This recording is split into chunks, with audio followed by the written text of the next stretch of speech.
வணக்கம், வணக்கம், வணக்கம். அனைவருக்கும் இனிய காலை வணக்கம். இன்னைக்கு நம்ம இந்த வீடியோவில் அதை பற்றி பார்க்க போகிறோம் அப்படின்னு பார்த்தீங்கன்னா, டிஆர்பி மற்றும் பள்ளி கல்வித்துறையில் வந்திருக்க முக்கியமான தகவல்களை பற்றி தான் இந்த வீடியோவில் பார்க்கலாம். தேர்ச்சி பெற்ற ஆசிரியர்களுக்கு ஒரு மகிழ்ச்சியான செய்தி இந்த வீடியோவுடைய இறுதியில் ரெடியாக இருக்குது. ஸோ நீங்கள் பார்க்க மறந்துடாதீங்க. ஸோ தமிழக தொடக்க கல்வித்துறையில மாநில முன்னுரிமை பள்ளி கல்வித்துறைக்கு அமைச்சருக்கு ஆசிரியர்கள் நன்றி தெரிவிச்சிருக்காங்க. ஒரு பக்கம் நன்றி தெரிவிச்சாலும் மீதி பக்கம் கோபத்துல இருக்காங்க. தொடக்க கல்வியின் கீழ் இயங்கும் தொடக்க மற்றும் நடுநிலை பள்ளிகளில் பணியாற்றும் ஆசிரியர்களுக்கு மாநில முன்னுரிமை ஸ்டேட் சீனியாரிட்டி அடிப்படையிலேயே பதவி உயர்வு வழங்கப்படும் என்று பள்ளிக்கல்வித்துறை ஆணை வெளியிட்டுவதற்கு அமைச்சர் அன்பில் மகேஷ் பொய்யாமொழியை தமிழ்நாடு பட்டதாரி ஆசிரியர் கூட்டமைப்பினர் சந்தித்து நன்றியை தெரிவிச்சிருக்காங்க. தொடக்க கல்வித்துறையில் சார்நிலை பணிகளின் சிறப்பு விதிகளில் 9 விதிகளில் ஒவ்வொரு ஊராட்சி ஒன்றியமும் ஓர் அலகு என உள்ளதென மாவட்ட முன்னுரிமை அல்லது மாநில முன்னுரிமை என மாற்றம் செய்து ஆய்வு செய்து உரிய பரிந்துரையின் அரசுக்கு அளிப்பதற்கு பள்ளிக்கல்வித்துறை இயக்குநரை தலைவராகவும் உறுப்பினராகவும் தொடக்க கல்வி இயக்குனர் பள்ளிக்கல்வித்துறை இயக்குனர் பணியாளர் தொகுதி இணையினர் நியமனம் செய்யப்பட்டனர்.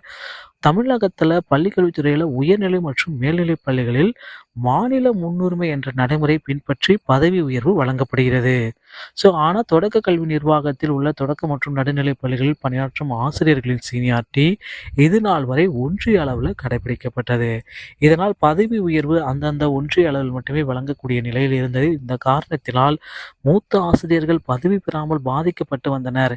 இந்த நிலையில் தொடக்க மற்றும் நடுநிலை பள்ளிகளில் பணியாற்றும் ஆசிரியர்களின் கோரிக்கையினை தமிழ்நாடு முதலமைச்சர் கவனத்திற்கு கொண்டு செல்ல நிலையில் அவர்களுக்கு இனிவரும் காலங்களில் மாநில முன்னுரிமை ஸ்டேட் சீனியாரிட்டி வழங்கப்பட இருக்கிறதுங்க. அதனைத் தொடர்ந்து பள்ளிக்கல்வித்துறை முதன்மை செயலாளரும் குமரகுருபரன் டிசம்பர் 21 வெளியிட்ட அரசாணையில் தொடக்க கல்வித்துறையில் பணியாற்றும் ஆசிரியர்களுக்கான பணி வரன்முறை விதிகளில் மாற்றம் செய்யப்பட்டு அளவிலான விதிமுறைகள் 2021 முதல் அமல்படுத்தப்படும். ஒன்றிய அளவில் இனி மாநில அளவிலான முன்னுரிமை பின்பற்றப்படும் அப்படின்றத குறிப்பிட்டு சொல்லிட்டாங்க. இதனால் பார்த்தீங்கன்னா ஒரு இடைநிலை ஆசிரியர்கள் பார்த்தீங்கன்னா பல்வேறு குழப்பத்தில் இருக்காங்க. இந்த ஜீவோவை ரத்து செய்யணும் அப்படின்ற அளவுக்கு அவங்க ஓரளவுக்கு போராடிட்டு இருக்காங்க.